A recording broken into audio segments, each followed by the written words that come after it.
நீக்கி விட்டாச்சே முதல் நம்ம வீட்டில் இருக்கிற குஞ்சை.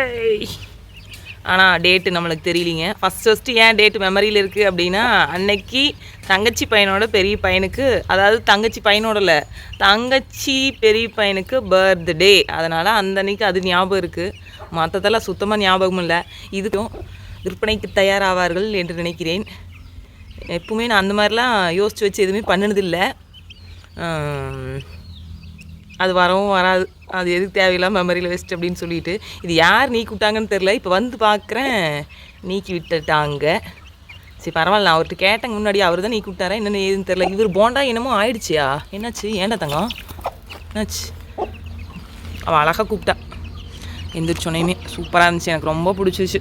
3, 4, 8 அந்த என்னமோ அந்த போண்டாக்கு மட்டும் ஒரு மாதிரி தாங்கி நடக்குது. என்ன பிரச்சனைன்னு தெரில. ஒரு மாத்திரையோ மருந்தோ காலை வேறு ஊனுதே. யாரோ தள்ளிக்கிது விட்டாங்களா என்ன ஏதுன்னு தெரியல. அது ரக்கையும் சேர்ந்து ஒரு மாதிரி இருக்குது. காய்ச்சலா? உடம்பு சரியில்லையா? மருந்து குடிச்சிக்கலாம் அடிச்சலாம். என்ன புட்டுக்குட்டி ஏன் மொண்டுது? வரட்டும், எல்லாத்துக்கிட்டையும் இன்வெஸ்டிகேஷன் நடத்தினோம்னா சரியாக போயிடும். இந்த மேடம்க்கு என்ன ஒரு ரோசம், என்ன கணக்கு. சாலையிலேருந்து இங்கே படுக்காதடி, வேறு பக்கம் போய் படுக்கலாம் உள்ளே அப்படின்னு சொல்லி முடுக்கி விட்டா, அப்படியே அத்தனை பேர்த்தையும் கூட்டிகிட்டு கோவிச்சுக்கிட்டு மேடம் சந்தில் இப்படி பின்னாடி வழியாக போகிறாங்க. போடி நீ சொன்ன இடத்துக்குலாம் போக முடியாது அப்படின்னு சொல்லிட்டு. எனக்கா ஒரே ஷாக்கு. ஒரு 2 நாளோ 3 நாளோ கொஞ்சம் இம்ஸ் பண்ணாங்க. இத்தனை பேர்த்தையும் கொஞ்சம் மேனேஜ் பண்ணுறது ரொம்ப கஷ்டமாக இருக்குது. 2 பேர் இருந்தால் ஒன்றும் பிரச்சனை இல்லை. குட்டீஸ் எல்லாம் அந்த டைமில் எழுதிட்டு இருப்பாங்க. ஃபோன் சுத்தமாக நம்ம கையில் கிடைக்காது. அதனால் கமெண்ட்டெல்லாம் அடுத்த நாள் காலையில் வரைக்கும் வெயிட்டிங்கில் இருக்குது. சரி அவங்க எழுதுறதா முக்கியம் நம்பிக்கையில் அடுத்த நாள் காலையில் கமெண்ட் பண்ணுறேன். அவ்வளோ ஒரு ரோசக்காரியாக இருக்கிறாவோ பக்கி புள்ள. என்ன பட்டு ஆமாம் ஆமாம் ஆமாம் ஆமாம் ஆமாம் அப்படியே அந்த வழியே வந்து இப்படி கோச்சிட்டு கூட்டிகிட்டு போகிறாங்க. இத்தனை வருதி அவங்களும் அவங்க மம்மி சொல்கிறாங்களே இப்படின்னு சொல்லிட்டு அவங்க பாட்டுக்கு போயிட்டுருக்காங்க. அழகே நீ ஆம்பளை பையன் போலையோ? இது கலராக வருது பட்டுச்சீலை மாதிரி. என்ன சொல்கிறது, அது கலர் இது மாதிரி என்கிட்ட ஒரு சாரீ இருக்குதே. ஆனால் இன்னும் அது தைக்கவே இல்லை. அவ்வளோ அழகாக இருக்குது இது. போயிடுச்சு. நீ என்னடி கலர் இது? தங்க மகனே தங்க மகனே, தங்க மகனா தங்க மகளா நீ?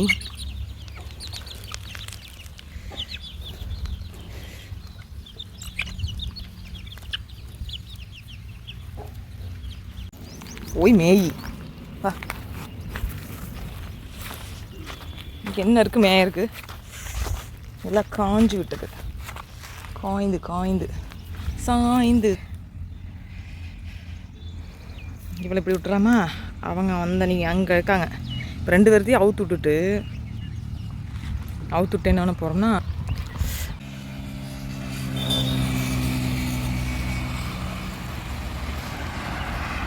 ரெண்டு நாளைக்கு முன்னாடி கண்ணுக்குட்டி நல்லா கட்டா முட்டுங்க 3 மணிக்கு சும்மா மொச்சுன்னு ஊட்டி தள்ளிடுது. அப்புறம் என்ன நைட்டு ஒரு அரைப்படி தான் இருந்துச்சு. அநியாயம் பண்ணுறாவோ. அவன் ஒன்றும் பண்ணல. சும்மா என்ன குதி என்ன கணக்கு. இப்போதைக்கு அவனை எங்கேயுமே பிடிக்கிறது இல்லை சாமி. அவங்க பாப்பாவோட சித்தப்பா வர திட்டுறாங்க. இது வந்து இன்னும் கொஞ்சம் நாள் அவருனால பிடிச்சிட்டே வர முடியல. அவன் பலமாக இழுக்கிறான், ஓடுறான், ஒடியாரான், எல்லாம் பண்ணுறான். அவர் ஒரு இது சொன்னார், அது தப்பு. ஆனால் சொல்லலாம். என்ன உருப்படியான வேலை பண்ணுறனோ இல்லையோ, தென்னை மரத்துலேருந்து தேங்காய் இதில் வந்துட்டு என்ன பண்ணுறது, என்ன உருப்படியான வேலை பண்ணணும் இல்லையோ, இந்த பப்பாளி மரம் வச்சது நான் செஞ்ச புண்ணியம். என்ன நான் செஞ்ச என்ன சொல்கிறது நல்ல காரியம்னு சொல்லலாம். நிஜமாலுமே செம்ம எல்லாரும் சாப்பிட்றோம். எனக்கு அவ்வளோ பிடிச்சிருக்குது. முக்கியமாக நம்மளுக்கு பப்பாளினா அந்தளவுக்கு இறங்காது. ஆனால் புள்ள மோகன்ராஜ் அண்ணாக்கிட்ட இருந்து வாங்கிட்டு வந்தது. சாமி அந்த அன்னைக்கு நான் எவ்வளோ சொல்லக்கூடாது. இது வந்து மோகன்ராஜ் அண்ணாக்கிட்ட வாங்கினது. இந்த அருமை இப்போவாது அவருக்கு தெரியுதே இல்லையான்னு தெரியல. இது நாட்டு மரம். ஏன்னோ இந்த இப்போ தெரியும் பாருங்க, அந்த மரத்தில் வந்து மேலே ஒரு துளி வரைக்கும் காய், அது வரைக்கும் காயிருக்கு. அதுக்கு மேலே அந்த சொட்டையெல்லாம் காயே இல்லை. ஏதோ கொஞ்சம் தொலைவில் தான் மறுபடியும் காய்க்குது. மறுபடியும் இவங்களாம் சாப்பிட்றக்கு வந்துட்டாங்க. மாடெல்லாம் மேய்ஞ்சிட்ருக்குது. நான் கொஞ்சம் ஜாலியாக இவங்கள பார்த்துருக்குறேன். ருசிச்சிட்ருக்குறேன். நம்மளுக்கு பார்க்குறத ருசிக்கிற மாதிரி. நான் நிஜமாலுமே ஒரு குழம்புட்டேரியன், சோத்துட்டேரியன். ஒன்லி நான்வெஜ் குழம்பு. மட்டன் ஓரளவுக்கு ஓகே. ஆனால் நம்ம வீட்டில் எப்பவுமே இவங்க மட்டும்தான். இருக்கிறவங்கள பிடிச்சிட்டு போய் வேலையை முடிச்சிட வேண்டியது. அது தப்பு இல்லையா? நம்ம ஆசாசியாக வளர்த்துறது அப்படின்னு நீங்கள் சொல்லலாம், கேட்கலாம். நம்ம வந்து எதுவுமே போடுறதில்ல, நல்லது. அதனால் நம்ம குழந்தைங்க சாப்பிட்டு நல்லா இருந்தால் போதும் அப்படிங்கிற ஒரே எண்ணத்தில் நான் அதெல்லாம் பார்க்குறதில்ல. நான் நம்ம வீட்டில் செஞ்சாலும் அது என்ன சொல்கிறது, அது ஒரு மாதிரி இருக்கும். அதுக்கு பேர் நாங்கள் ஆசாரி வருவோம்னு சொல்லுவோங்க. அது தப்பாக நினச்சிக்காதீங்கோ, அப்படியெல்லாம் இல்லை. அது வந்து என்ன சொல்கிறது, நல்லாயிருக்கும். நம்மளால் அது சாப்பிட முடியாது, என்னால் அது சாப்பிட முடியாது, பயங்கரமாக இருக்கும். ஆனால் பாப்பாங்களும் நல்லா சாப்பிடுவாங்க. அது ஜீன் வந்து இந்த தேங்காய் பருப்பு கிட்டத்தட்ட 1.5 மாதத்துக்கு பக்கமாக இப்படியே கிடக்குது. மழை வர வேண்டியது, மழை வந்துச்சுன்னா அப்படியே கொண்டு போய் உள்ளே வச்சிட வேண்டியது. பருப்பெல்லாம் காஞ்சிருச்சு. அவர் ஃப்ரீயாக இருந்தாருன்னா பரவாயில்ல, இந்த பருப்பு எண்ணெய் ஆயிரும். இன்னும் ஆவணாங்குது. என்னதான் பண்ணுறதுன்னு எனக்கும் தெரியல. இப்போது இன்றைக்கி நல்லா வெயில் அடிக்குது அப்படின்னு சொல்லிட்டு எடுத்து போட்டாச்சு. கொஞ்சம் உள்ளே போயிட்டு வெளியே வரேன், வானம் மேகமூட்டத்துன்னு கொடைப்படுகிறது. என்ன பண்ணுறது, என்னை ஆட்டிருமா என்னை ஆட்டிருமான்னு தெரியல. பார்ப்போம். டம்முன்னு வருது. அவங்க என்னங்கிறாங்க, இது கண்டிப்பாக நீ ஒரு காய் கூட பொறிக்க முடியாது அப்படிங்கிறாங்க. நல்லா வந்திருக்கு இந்த தடவை தான். இன்னும் ஒன்றுமே பண்ணல.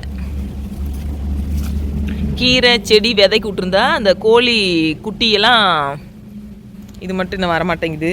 இது செங்காம்புத்தில் சூப்பரே, செமையாக இருக்குது. இதில் விதை எடுத்து வச்சு செடி உற்பத்தி பண்ணலான்னா செமையாக மணக்குதுங்கோ, சும்மா இல்லை, செம்மையாக இருக்குது. இது நான் இன்னொருத்தவங்க வீட்டிலேருந்து ஆசைப்பட்டேன். கடைசியில் இது எப்படி வந்துச்சு, அத்தை வீட்டிலேருந்து கொண்டு வந்ததா, மாமியார் வீட்டில் யாரோ எங்கேயோ இருந்து பிடுங்கிட்டு வந்து வச்சுருந்தான் நினைக்கிறேன். அப்புறம் இவங்கள தான் காவலுக்கு வச்சுருக்குது. எதுக்கு இந்த வியாபாரம் நடந்ததுங்க நம்ம வீட்டிலே, உங்களுக்கு சொல்கிறக்கு மறந்துட்டேன். இந்த வியாபாரம் நான் பண்ணேன். இதுதான் வந்து சரி, அது இப்போ சீக்கிரம் சொல்ல வேணாம், இன்னும் கொஞ்சம் நாள் அப்படியே வச்சுருப்போம். இந்த வியாபாரம் நடந்துச்சு நம்ம வீட்டில். ஆனால் எதுவுமே நடக்கலை. எப்படி வச்சுருக்கேன் அப்படின்னா, இவங்க ஒருத்தவங்க மட்டும் நல்லா வராங்க, தங்க மாட்ட மறுபடி. இது வந்து இந்த நாட்டு செடி அப்படின்னு நினச்சேன்னா, நான் வந்து விதை கொண்டு வந்து இப்படி முளைக்கு போட்டுறது. முளைக்கு போட்டு தண்ணியை மட்டும் ஊற்றிட்டு இருந்தோம்னா ஒன்றும் பிரச்சனை இல்லை. இது மாதிரி வச்ச செடி தாங்க நம்ம வீட்டில் காய்ச்சிட்ருக்குதுன்னா அவனுக்கு ஒரு 7-8 வருஷம் இருக்கும்னு நினைக்கிறேன். இதில் எத்தனை இருக்குது, 3, 4, 5 செடி இருக்க மாட்டிருக்குது. பார்ப்போம். இது வச்சு இது இப்படி இருக்கிறத, அதாவது இது இப்படி தான் இருந்துச்சு. இது வந்து கோழி குஞ்சு எல்லாம் கொத்தி போடுது. மொட்டுறக்குள்ளே வந்துச்சுன்னா வேலையை முடிச்சு சோழி சாத்திட்டு போயிடுது. எதுவுமே அவங்கள நம்பி உள்ளே வைக்கிறதுக்கு இல்லை. வெளியே விட்டா மொட்டு காக்கா மாட்டிட்டு போயிடுது. அந்த காக்கா மாட்டது போக தான் நம்மளுக்கு மீதி வருது. அதில் குஞ்சு பொறிச்சு பெருசு பண்ணி அடாடாடா பெரிய கருவேப்பிலை ஒரு மாதிரி தான் இருக்குது. அந்த தலை பொரிச்சோன்னீங்களா, சாப்பிட்டேன், கொஞ்சம் நல்லா தான் இருக்கிற மாதிரி இருக்குது. இவங்க மத்தியில் வாழ்கிறது தான் பெரிய, என்ன சொல்கிறது, அவங்க இல்லாமல் இருக்க முடியாது. இருந்தாலும் கொஞ்சம் பிரச்சனையாக இருக்குது. நான் எப்படி என்ன பண்ணுவேன்னு தெரியல. என்ன சொல்கிறது, அந்த டேரா பச்சை வெலை வாங்கி வச்சுருக்கிறேன். அது கோழிக்கு தான் வாங்குச்சுங்க. அது பார்த்தா சில பல காரணங்களால் கழட்ட வேண்டி வந்துச்சு. அப்புறம் நம்மளுக்கு இந்த குட்டி விவசாயம் பண்ணுறதுக்கு என்ன பண்ணலாம் அப்படின்னு இடம் தொலைவிட்டே இருந்தேன். இங்கே இருக்க இடத்துல எந்த இடத்துல பண்ணலாம், என்ன பண்ணலாம் அப்படி இப்படின்னு சொல்லிட்டு. இவர் வந்து ரோட்டு சைடில் கம்பி வேலி போட்டு தரேன்னு சொன்னார். எனக்கு அது பிடிக்கல. ஏன்னா மறுபடியும் அதை அழிச்சு செஞ்சோம்னா நம்ம இப்போ வாழை கொஞ்சம் அந்த மாதிரி கொஞ்சம் வைக்கிறோம்னா உருவாக்குறது கொஞ்சம் கஷ்டம், அழிக்கிறது ஈஸி. எனக்கு அழிக்க வேண்டாமே, நம்ம ஒரே இடத்துலையே இது பண்ணிக்கலாம் அப்படின்னு எனக்கு தோணுது. அது அந்த சைடுனா ஒன்றும் பிரச்சனை இல்லை, ஒரு லைன் மட்டும் வெளியே போட்டால் போதும் அப்படின்னு அவர் சொல்கிறாரு. எனக்கு அதில் உடன்பாடு இல்லை. அதனால் அந்த பச்சை வலையை வச்சு நம்ம என்ன பண்ண போகிறோம் அப்படின்னா, உழவு ஓட்டிட்டு ஒரு லைனாக, என்ன சொல்கிறது, செங்குத்தாவா, அது என்ன குத்தா, ஏதோ ஒரு குத்தா, மழை வேறு வர மாதிரி இருக்குது. போய் முதல்ல அந்த தேங்காய் பருப்பு எடுத்து வைக்கணும். கொஞ்சமாக அந்த வலையை வச்சு கட்டி இந்த தடவை வெள்ளாமல் பண்ணலான்ட்டு இருக்கிறேன். இன்னும் வெள்ளாமல் பண்ணுறதுக்கு உண்டான எந்த ஏற்பாடுமே பண்ணல. மீன் வாங்கிட்டு வரணும்னு சொல்லிகிட்டே இருக்கேன். ஆனால் இந்த மீன் வாங்கின வாட்ட காணோம். எல்லாம் நான் ஒருத்தி சொல்லிடுறேன், ஆனால் மற்றவங்ககிட்ட அந்த வேலையை வாங்குறதுக்குள்ளே நான் படுற பாடு இருக்கே சாமி. எப்படியோ கஷ்டப்பட்டு வீட்டில் வேலையை முடிச்சிடலாம். ஆனால் சாயங்காலம் வந்தோடனே கேட்பாங்க பாரு ஒரு கேள்வி, அம்மா என்ன பண்ண, பாப்பா முடியல சாமி, என்னால் முடியல, எனக்கு யாராவது ஏதாவது செஞ்சு கொடுங்க, நான் சாப்பிட்டு கம்மல் இருந்துக்கிறேன் அப்படிங்கிற மாதிரி. தலைவருக்கு பசி எடுத்துச்சாமா. இப்போ தான் 1-2 கடிச்சு பழகிறாரு. மம்மிகிட்ட பால் குடிச்சிக்கிறாரு. அதனால் பார்ப்போம் இந்த தடவை நம்ம வெள்ளாமை என்ன பண்ணி எப்படி எடுக்கிறோம் என்னன்னு சொல்லிட்டு இவங்கள அது என்ன பண்ணுறதுன்னு தான் எனக்கே தெரியல. எனக்கே பக்குனுச்சு. அச்சுச்சோ நம்ம நீ சோளம் விதைச்சா இவங்க இத்தனை பேர்த்தையும் நம்ம எப்படி கட்டி வச்சு காப்பாற்றுவோம் அப்படிங்கிற மாதிரி. ஒரு 10 நாள் 20 நாள் அதுக்கப்புறம் அவங்கள அவுத்துட்ற வேண்டியதான். அவங்களுக்கு போக மீதி பார்த்துப்போம். ஜீவன் பெரிய ஜீவனாக இருக்குங்காட்டி நம்மளால் கட்டுப்படி ஆக மாட்டேங்குது போடுறக்கு. நல்ல வேலை எங்கள் அம்மா இருந்துட்டு செவலக்கண்டுட்டி நீயும் வச்சுக்கோ பால் கறந்து ஊற்றுனாங்க. அதை மட்டும் செஞ்சுருந்தேன், அவ்வளோதான். என்னால் சே நான் இப்படியெல்லாம் எத்த பெரிய போசி எடுத்துகிட்டு போய் பால் கறந்து அவ்வளோ பால் வரும். இப்போ இத்தினூண்டு பால் கறக்கிறக்கே கை கொஞ்சம் போகுது. நிஜமாங்க இப்போ ரத்தம் கம்மியாக இருக்காமல் அப்பப்போ கிருகிருன்னு வருது. டெஸ்ட் பண்ணி பார்த்ததில் டீ காஃபி குடிக்க வேண்டாம்னாங்க. டீ உயிர் உயிர். அதனால் அந்த உயிரை விடுற கொஞ்சம் கஷ்டமாக இருக்குது. காஃபினாலும் நல்லாயிருக்கும். அதனால் மறுபடியும் ப்ளட் செக் பண்ணி பார்த்ததில் 8 பாயிண்ட் தான் இருக்காமா. அதனால் இது அடிக்கடி கிருகிருன்னு வருதா என்ன ஏதுன்னு தெரியல. ஒரே வாரத்தை கிருகிருன்னு வர்ற மாதிரி இருக்குது பாப்பா அப்படின்னு சொல்லி சொன்னேன். பெரிய பாப்பா உசுராக கொடுத்துக்கிட்டு அடடா அவனால் என்ன முடியுமோ எல்லாமே செய்கிறா. மற்றவங்கெல்லாம் ஒன்றும் கண்டுக்க மாட்டேங்கிறாங்க. நம்ம உடம்ப நம்ம பார்த்துக்கிட்டா தான் உண்டு. டீ காஃபி அத்தனை, அதாவது பால் ஊற்றி அதை டிகாஷன் போட்டால் வேலை முடிஞ்சுது. அது குடிக்கிறதுக்கு அவ்வளோ உணர்த்தியாக இருக்குது. ஆனால் அந்த பாலில் கொஞ்சம் லைன் டேட் சிரப் போட்டு குடிக்கிறதுனா அவ்வளோ முடையாக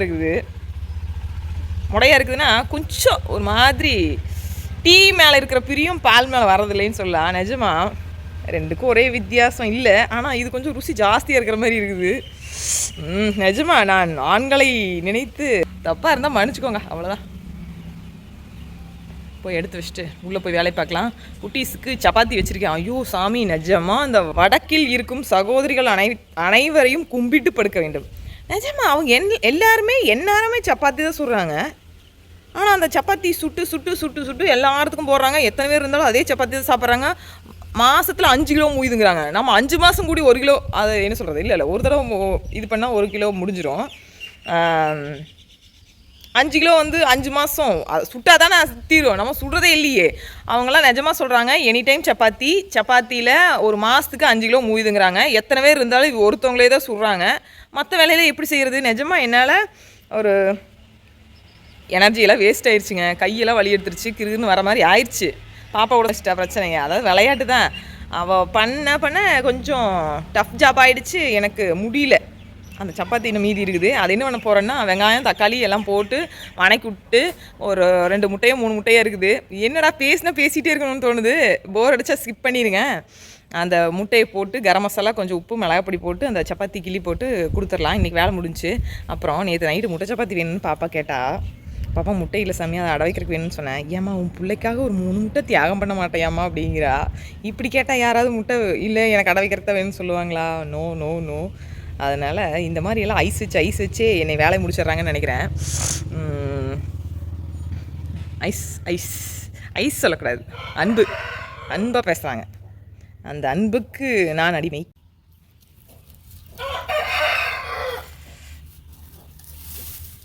எவ்வளோ அநேகமோட ஏடா டேய்.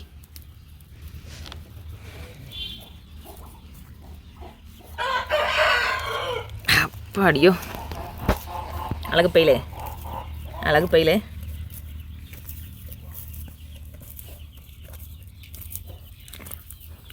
தங்க மகனே, எந்திரிச்சு சாப்பிட மாட்டீங்களா தங்க மகனே? என்னடே இவனுக்கு வந்து பாப்பா வச்ச பேர் சிம்புவாமா.